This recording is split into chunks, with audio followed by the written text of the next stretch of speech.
In this video, I will be showing you how to host a website on Netlify for free. For that, the process is very simple, and make sure that you follow the video till the end to get to know about it.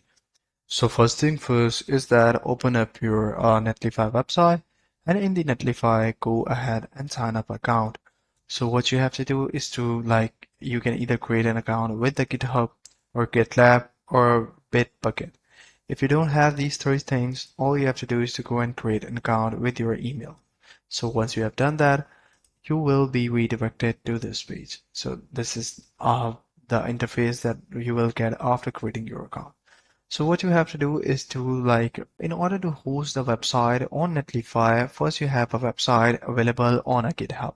So if you have a website available on GitHub in the form of a Git repository, all you have to do is to import it from right here.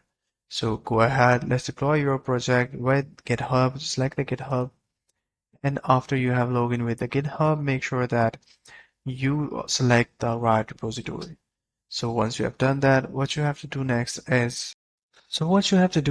after connecting your Git repository that contains your website file, configure, build setting if necessary, choose framework, build commands, then deploy the site.